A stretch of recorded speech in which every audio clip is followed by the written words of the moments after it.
ازيكم عاملين ايه؟ انا مارينا ناجي ودي قناتي. لو اول مره بتشوفي قناتي اعملي لي سبسكرايب وفعلي زر الجرس عشان يوصلك اشعار بكل فيديو جديد انا بنزله، وتابعي الفيديو ده للاخر. النهارده بقى هقولك على احلى طريقه ممكن تعمليها للبيتي فور، واظبط مقادير بالملي. المقادير يا جماعه بالملي، مش هتحتاجوا تزودوا لا سمنه ولا زبده ولا اي حاجه تاني. لو مشيتي على المقادير اللي انا هقولك عليها بالظبط هتطلعي بيتي فور احلى من بتاع محلات الحلواني. وجماعة بجد اتحداكوا ان تلاقوا مقدار مظبوط زي ده، وبيتي فور دايب وناعم وفي نفس الوقت فيه قرمشة خفيفة زي المحلات زي ده، وطعم زي ده. امشي بقى ورايا وركزي في كل التريكات اللي انا هقولك عليها، وشوفي الفيديو للاخر خالص عشان تبقي متمكنة جدا من عمايل البيتي فور وما يبصش معاكي. تعالي بقى أقولك عشان نعمل أحلى بيتي فور دايب وروعة زي ده هنحتاج إيه عشان نعمله. أول تركة في عمايل البيتي فور إن تكون كل المكونات بدرجة حرارة الغرفة. الزبدة والبيض يكونوا بدرجة حرارة الغرفة. معانا هنا 500 جرام دقيق، أنا واخدة منهم معلقة على جنب. 500 جرام دقيق إلا معلقة، يعني نص كيلو واخدين منها معلقة. حطيت عليها ذرة بسيطة جدا ملح عشان نعادل الطعم، ومعلقة صغيرة بيكنج باودر ممسوحة. معايا كمان 375 جرام زبدة لينة، 375. ومعايا صفارين بيض. البيتي فور لو انت عايزاه دايب قوي حطي صفارين زي ما انا عملت، لو عايزاه فيه قرمشة او نشف شوية حطي بيضة كاملة وصفار بيضة. لو انت عايزاه بقى مقرمش على الاخر ويعني ما يبقاش دايب خالص حطي بيضتين كاملين. تمام، يبقى بيضتين لو انت عايزاه مقرمش قوي. لو عايزاه كده نص نص حطي ايه، صفار بيضة مع بيضة كاملة. لو عايزاه دايب حطي آه 2 صفار بيض ومية جرام سكر بودرة، ومية جرام سكر بودرة. تعالوا بقى، عايزاه بقى تعملي على ايدك بالمضرب براحتك. انا كان عندي عجانة عملت بالعجانة، وسلاح الكف ده هحط فيه الزبدة اللينة. شفتوا الاسباتيولا بتدخل في الزبدة؟ خلاص. وهبدأ بقى أنا أنزل في الزبدة اللينة اللي بدرجة حرارة الغرفة معايا. تمام، هنزلها كده كلها، وهبدأ إن أنا أضربها على سرعة عالية لحد ما تبقى يعني لونها يفتحها كده شوية وتبقى كريمي. خلاص، هبدأ بقى أفضل كده أضرب فيها لحد ما لونها يبقى فاتح شوية وتبقى قوامها كده كريمي معايا. أول ما توصل إلى القوام الكريمي كده معايا هبدأ إن أنا أفتح العجانة وهزود 100 جرام سكر بودرة. خلاص، أول بقى ما لونها يوصل للون الكريمي انتوا هتشوفوا دلوقتي معايا. شفتوا اهو، هي بدأ كده اللون يتغير وبدأت تفتح. انا خلاص كده بقى وقفت، وهنزل السكر البودرة معايا 100 جرام سكر بودرة. خلاص، وهشغل العجانة تاني على اعلى برضو سرعة لحد ما تتحول الى اللون كده الابيض، او القوام يبقى فاتح خالص وكريمي كده خالص. تمام، هضرب بقى. اول ما توصل للون الكريمي هفتح العجانة هقول لكم هعمل ايه.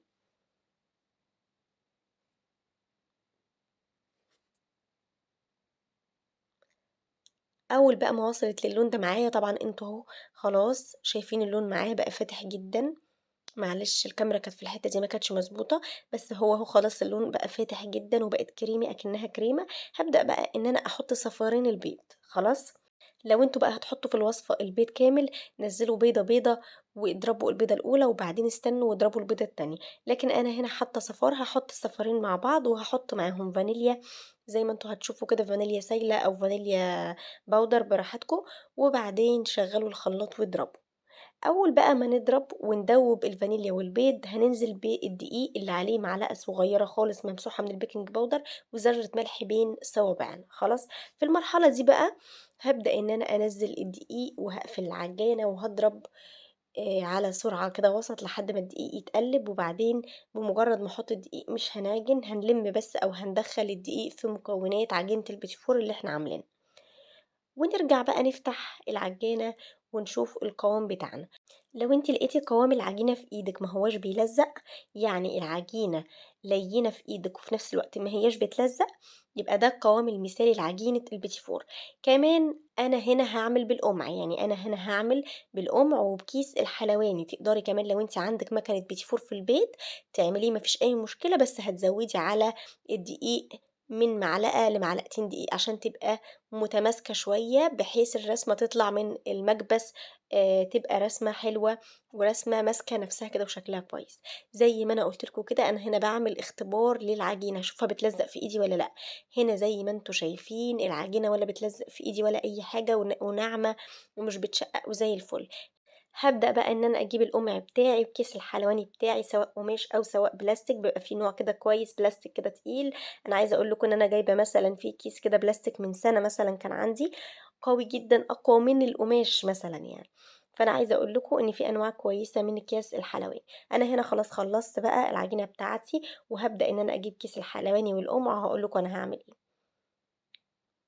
أنا هنا كده معايا بقى الكيس والقمع ومعايا مَج باثبّت فيه الكيس بحيث لمّا آجي أحُط فيه العجينة، الكيس ما يُقعش كده على جنبه وأبقى مش عارفة أتحكّم. ده شكل البلبلة أو شكل القمع بتاعي. تقدروا تاخدوا من الفيديو screenshot وتوروه لأي محل من بتاع مستلزمات الحلويات أو قولوا له قمع البيتي فور. خلاص؟ تعالوا بقى نحط كده القمع أو كيس الحلواني في المج بتاعنا عشان أعرف أثبته كويس، وهاحط فيه العجينة. تقدروا كمان تنصصوا كده العجينة وتقسموها لنصين، تعملوا نص بالكاكاو وتعملوا نص سادة، مفيش مشكلة خالص. أنا هنا طبعا عشان بحبه بالفانيليا أكتر فعملته كله أبيض يعني. خلاص. تعالوا بقى هحط العجينة في الكيس وهقول لكم هبدأ ازاي ان انا اقطع العجينة في الصواني بتاعتي. أنا هنا خلاص حطيت كمية كويسة من العجين، وهابدأ إن أنا أنزّلها كده لحد القمع وأخرّج الهوا من الكيس، بحيث أعرف أشكِّل وأتعامل. وما تقلقوش خالص العجينة مش جامدة خالص على القمع ولا هتبقى تقيلة على إيدِك، العجينة مضبوطة يا جماعة بالشعرة. هابدأ بقى إن أنا أجيب الصواني مش مدهونة أي حاجة، لإن إحنا عارفين عجينة البيتي فور أصلًا أغلبها زبدة أو كلّها زبدة، فطبعًا مش هنحتاج نحط أي مادة دهنية في الصواني ومش هتلزق. بابدأ إن أنا أخلّي الجزء الأكبر من العجينة فوق، وأخلّي كده جزء بسيط ناحية القمع أعرف أتحكّم وأقطّع بيه العجينة، والتَّكة كده وردات بسيطة خالص. اعملوا طبعًا حسابكم إن هي تبقى وردات من صغيّرة لحجم وسط، لإن هي طبعًا طبعًا إحنا عارفين أي حاجة فيها زبدة بتفرش شوية في الفرن، ولكن أنا واثقة إن مقاديري مش هتفرش ومش هيحصل لها أي حاجة، وزي ما تدخل زي ما هتطلع وهتشوفوا معايا. هابدأ إن أنا كده أقطّع، طبعًا لكن إحنا زي ما باقول لكم نعمل حسابنا إن إحنا بنسيب مسافة صغيّرة يعني. بابدأ بقى إن أنا أقطّع زي ما أنتم كده شايفين، وهاكمّل معايا الصواني وهادخّلها الفرن. أول ما أكمّل معايا الصواني بتاعتي هادخّلها على درجة حرارة 180، فرن متسخّن مسبقًا، متسخّن كويس جدًا، جدًا كمان.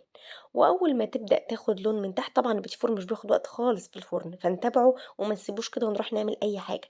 هنتابعه أول ما نلاقيه خد لون الحلو بتاعه كده من تحت اللون الدهبي، هنفتح الشواية ندّي له لون لو أنتم حابين، وما تسيبوهوش طبعًا وتمشوا لإنه هو من الحاجات اللي بتلوّن بسرعة في الفرن. طبعًا أنتم شايفين النقشة جميلة إزاي ومضبوطة أكنها بمكبس، بس هي مش بمكبس هي بالقمع، ووردات جميلة جدًا وهتطلع نفس الحجم يا جماعة، لإن المقدار أنا واثقة منه وعملته مليون مرة. وعايزة أقول لكم المقدار ده أنا عمري ما هاغيّره في حياتي، وعمري ما هاجرّب طريقة تانية للبيتي فور. ده طبعًا شكله بعد ما طلع من الفرن واخد اللون الدهبي الحلو، ولو مش عايزين تفتحوا الشواية عليه بلاش براحتكم، واخد لون دهبي زي المحلات بالضبط زي بتاع الحلوانية، شكله يفتح النِفس ودايب وفيه سِنّة كده قرمشة خفيفة وريحته فظيعة وحاجة كده بجد تجوّع. أهم حاجة تمشي على التريكات اللي أنا قُلت لِك عليها عشان تطلّعي أكتر وصفة مضبوطة للبيتي فور. طعمه فظيع وريحته جميلة ودايب وفيه سِنّة قرمشة كده زي بتاع المحلات. ودي بقى كمان صينية هتدخل الفرن، هاسويها وهاورّي لكم الشكل النهائي هتبقى عاملة إزاي. ده بقى الشكل النهائي ليها بعد ما طلعت. يا جماعة البيتي فور بيتكلم عن نفسه. طب شُفتوا اللون من تحت؟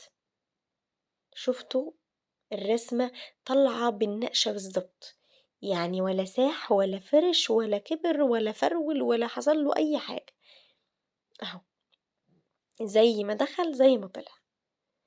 أظبط طريقة للبيتي فور ممكن تعمليها في حياتِك. ولو أنتِ عملتيها مرّة كل سنة وكل عيد وكل مناسبة هتختاري إن أنتِ تعمليه عشان بجد هتفرحي بنتيجته جدًا. شُفتوا الشكل؟ أنا بقى هنا كده حطيت لكم 2 على بعض عشان تشوفوا وتتخيلوا الشكل بعد ما يتزوق هيبقى عامل إزاي. تعالوا بقى معانا نزوّقه وهاقول لِك هنحتاج إيه عشان نزوّقه. أنا هنا معايا شوكولاتة بالحليب، خلاص؟ ومعانا شوكولاتة بيضا نوعها دريم، وممكن في نوع تاني اسمه سما، وفي نوع تاني اسمه سويفاكس تقدري تجيبيه. معايا فستق مطحون، ومعايا فرماسيل ملون، ومعايا بندق مجروش. اي حاجة عندك تقدري تعملي بيها. خلاص، اي نوع عندك تقدري تعملي بيه. تقدري كمان تحشي بمربى مشمش. خلاص، هي بتبقى اظبط طعم في البيتي فور، بس بما ان انا عامله البيتي فور بدري شويه عن العيد، خايفه المربى تخليه يرطب مع الوقت. فأنا هالزق كل اتنين مع بعض مش بمربى، هالزقهم بشوكولاتة حليب زي اللي انتوا شفتوها دي. وهاقول لكم دلوقتي أنا هاعمل إيه مع بعض. هاخد كده كل اتنين بيتي فور يكون حجمهم قريب كده من بعض، وهابدأ إن أنا آخد الشوكولاتة الحليب، أحط كده حاجة بسيطة في النص، وأبدأ أحط الطبقة التانية أو البيتي فوراية التانية عليها، والزقهم كده بالراحة في بعض، وابدأ ان انا بقى اغطسها في اي لون شوكولاته انا حباه. ان هنا مثلا حطيت جوه بني، فهنزلها في الشوكولاته البني، وبعدين هاحطها كده في الطبق اللي فيه قشور البندق. زي ما أنا قُلت لِك، المتوفّر عندِك اعملي بيه وما تربطيش نَفْسِك باللي أنا عاملاه. أي نوع مكسّرات عندِك، أي نوع فرماسيل عندِك، عايزة ما تحطّيش عليه أساسًا أي نوع مكسّرات براحتك، دي بقى حاجة ترجع لِك، أنتِ وذوقِك وفنّني وابدعي زي باللي موجود عندِك يعني. خلاص، هاعمل كده معاكم كمان 2 عشان تشوفوا برضه الطريقة. خدت كده برضه 2 حجمهم مناسب لحجم بعض، وبرضه هالزّقهم بالشوكولاتة البُني.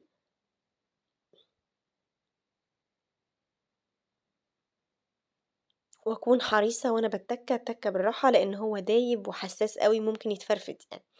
وهانزّله في الشوكولاتة البيضا، وهانزّله في الفستق بالشكل اللي أنتم شايفينه ده. هاعمل معاكم كده كمان واحدة، وبعدين هاكمّل الباقي لوحدي، وهاورّيكم الشكل النهائي بعد ما أخلّص الكمية كلّها هيبقى عامل إيه. خدت كده كمان آخر واحدة هاعملها معاكم، هالزّقها برضه بالشوكولاتة البني، وهاقفلها كويس،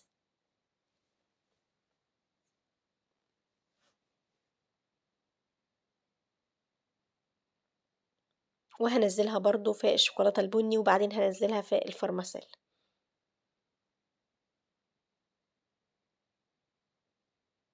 بالشكل اللي أنتم شايفينه كده بالضبط. هاكمّل بقى الكمية كلّها، وبعدين هارجع لكم أورّيكم الشكل النهائي عامل إزاي.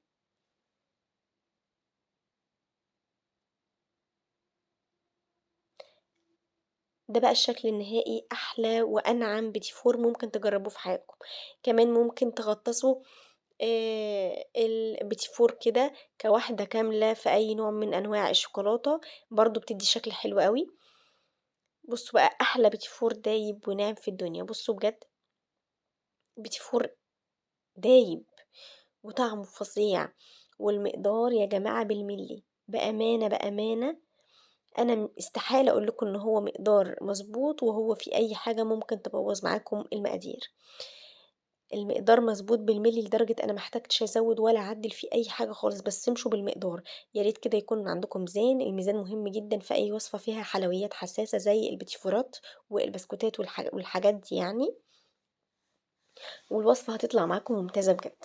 وطبعًا هاكتب لكم المقادير تحت في صندوق الوصف، لإن الحاجات دي بتبقى محتاجة إن أنتم تكتبوا المقدار عشان تخلّوا بالكم منه يعني. أهم حاجة تفتكروا التريكات اللي أنا قُلت لكم عليها، الزبدة والبيض بدرجة حرارة الغرفة، وأهم حاجة نضرب الزبدة لوحدها لحد ما تبقى كريمة كده شوية، بعدين نزوّد السكر لحد ما تبقى كريمي ولونها فاتح، بعدين نزوّد الدقيق، نلِمّه كده بس أول ما نحط الدقيق، ومش هنعجن فيه بحيث ما يتكوّنش مادة الجلوتين اللي بتعمل عرق وبتخلّي الحاجة ناشفة. أول ما ننزّل الدقيق يا دوب بس كده نلِمّه وندخّله في المقدار السوائل اللي إحنا حطيناها، وهيطلع معاكم أحلى بيتي فور. درجة الحرارة زي ما أنا قُلت لكم 180. أول ما ياخد لون من تحت، لو حابين تدّوا له لون من فوق شغّلوا الشواية بس خليكم جنبها عشان ما ياخدش لون متحمّص أوي من فوق. بس دي كل التريكات، ودي كل الحاجات اللي ممكن تاخدوا بالكم منها في البيتي فور، وهاكتب لكم تحت زي ما أنا قُلت لكم المقادير في صندوق الوصف. ارجعوا لها واحتفظوا بيها. جرّبوا الطريقة على ضمانتي الشخصية، وأي حاجة أنا باقول لكم جرّبوها على ضمانتي الشخصية، أنا بابقى واثقة فيها ومجرّباها بدل المَرّة 1000. لو بقى عجبكم الفيديو، وعلى فكرة الفيديو ده أنا تعبت فيه أوي، فيا ريت تعملوا له لايك وما تبخلوش عليّا باللايك والشير والسبسكرايب وتفعلوا زر الجرس عشان يوصلكم إشعار بكل فيديو جديد أنا بانزّله. استنوني في فيديو جديد، وده كان أول فيديو من فيديوهات نواعم العيد أو حلويات العيد.